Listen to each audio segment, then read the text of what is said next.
Good afternoon. I'm Bobby Robbins, president of the University of Arizona, and I'm doing these Zoom videos to send out to the Wildcat family, 300,000+ strong, and we're just having conversations with incredible people at the university.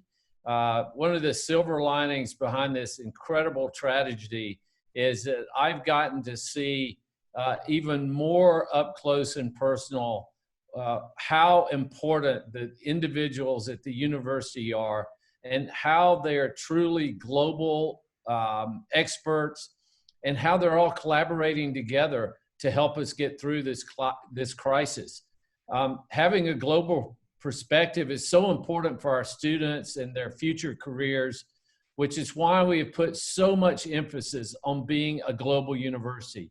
It's the fourth pillar of our strategic plan, and I'm so happy to join my close colleague and friend, Brent White, who's the Vice Provost for Global Affairs, and is also the Dean of our global campuses and international education. He also is a professor of law at the James E. Rogers College of Law. So Brent, good afternoon. How are you doing? Well, I'm doing great, Bobby. Good afternoon to you too. So today is a really exciting day for Global, and we're excited to have launched our global campus. Yeah, so we'll get to that in just a second, but or maybe you want to go ahead and start with that. Major announcement coming out of the University of Arizona today. Brent has just been working. I always say 25/8 because he really does, because he's got people in every time zone around the globe that's right over his right shoulder there. And so tell our audience, I'm not sure if this is just a Zoom video, but I'm kind of calling it a video cast or a podcast, but tell our audience what the exciting news is that you have to share today. Well, so today we launched our global campus, and the global campus takes the University of Arizona literally everywhere to students wherever they are. So our global campus has 130 locations in 34 countries. Which allows students to earn a degree from the University of Arizona or begin in a degree track to the University of Arizona, and at the same time have a in-person community experience either at one of our many university partners or at student-built accommodations with our partner, GSA. That's great. So anywhere in the world, people can get that on-campus experience, even though they can't quite make it to Tucson now. We're hoping by January or at least next fall. Actually, I'm hoping by next fall we have an effective and safe vaccine, and this will be behind us in the rearview mirror, and we'll have learned a lot, and we'll plan for the inevitable next pandemic that'll come along. But I think for the next year, Brent, this global campus that you've created and really differentiated from any other university in the world. I don't know of anybody else doing that. So thank you for all you're doing, your visionary leadership for the University of Arizona. But what are some other things that you're doing to connect with students to help them through this pandemic crisis? Sure. So first and foremost for UA Global is to make sure that we're here supporting our students, both those who are here in Tucson and those who wish to join us in the future. So we have about 4,000 international students who call Tucson home or home for now and study on campus. And so we're reaching out to them to find out where they are, what they need, and how we can support them. And so we have about 11% of our international students we know have gone home, and the rest have chosen to stay here in Tucson or stay in the United States. And so we are here for them 24/7 if they need any assistance, and continue to reach out to international students to let us know where they are.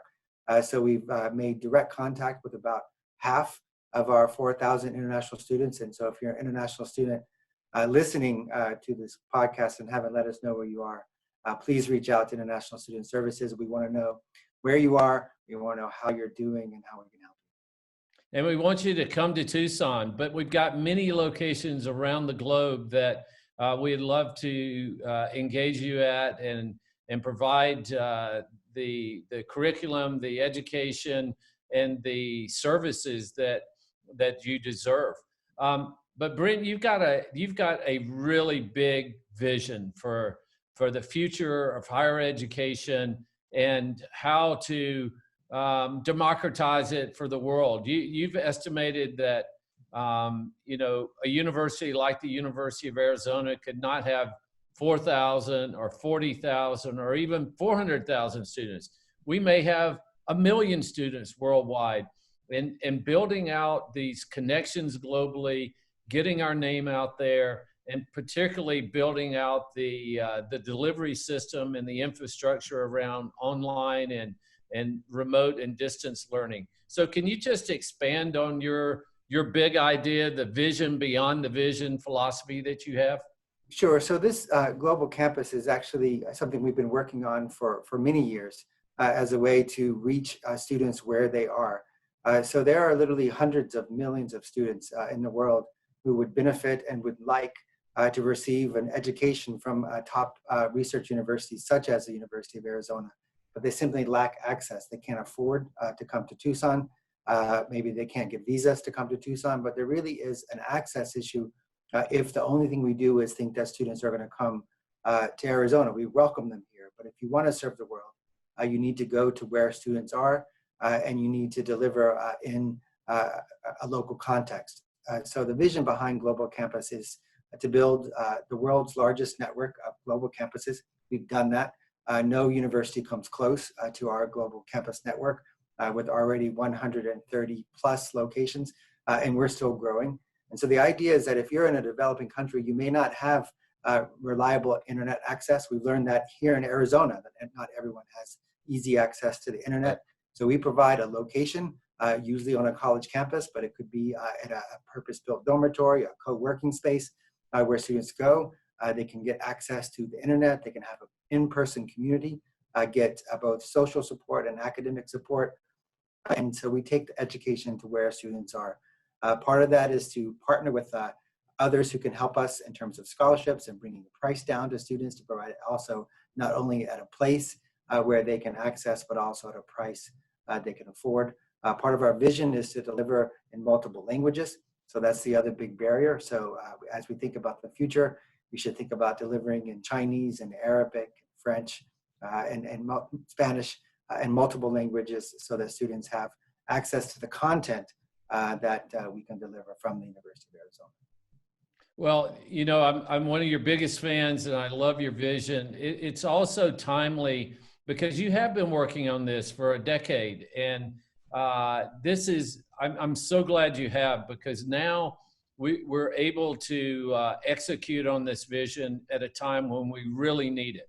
I think this post-COVID world is going to look very, very differently, as you and I have spoken. And so I'm just so thankful that we have someone like you and the incredible team that you've built, and the deans of the colleges and the faculty who see this opportunity, because without our international students, that's revenue we depend on. And in order to provide a service to them and a curriculum and a quality education to where they are right now is going to be so important. And in the future, we may have very small on-campus residential students who want to have that experience, or may want to work in a lab where they have to have hands-on things, or just want to be together, but maybe take most of their classes digitally or remotely, even though they want the on-campus experience. Yep. So I'm really happy that you've got over 100 sites around the globe that our students can connect into, and we hope that one day they'll want to come to Tucson and have an experience right here on the campus, because they're going to have a University of Arizona diploma one day, and it'd be nice if they actually came to visit. So how easy, or what are the processes that students, international students, if they join us on the global campus, in all parts of all corners of the globe, what will be the steps to get them transferred in, and how does that process work to get them transferred into the University of Arizona? So we have a team of folks in international admissions that will help people develop their own kind of customized plan for how they get to the University of Arizona if they'd like to come. So the first piece is that if a student's in the global campus, they're already part of the University of Arizona and one of our students. And so they don't have to transfer, but they can just move within our campuses. And we've developed what we call ultimate mobility. You can move anywhere in the world within our network. And we want students to come here to Tucson. We make it possible to come for something called Study Arizona, which is 1 semester here, so they can experience Tucson if they're going to get a degree from here. We'd like them to know the University of Arizona. But they can also, at any time when they're ready or able, to move to the main campus and continue their studies here. We hope that, obviously with COVID-19 and closed borders, difficulties getting visas, we expect that many students may have trouble getting here in the fall. But as soon as they're able to get here, we're ready to take them so they can start in the spring of 2021. If they can't get here in the fall this summer, they can come in next fall, or they can come in 2 years. Whenever they're ready, we're ready for them to join us here at the University of Arizona in Tucson. But they're already part of the Global Wildcat family the minute they join the global campus. That's fantastic. And you and I have, you've been to all the micro campuses, of course. I've only been to probably half of them, but I'm so excited about your vision. I'm so appreciative that we all are beneficiaries of you staying here and building this network and making this big announcement today. I know you've got other things in the works, and we're going to be doing more videos in the future when you make the other big announcements that you're going to have down the road.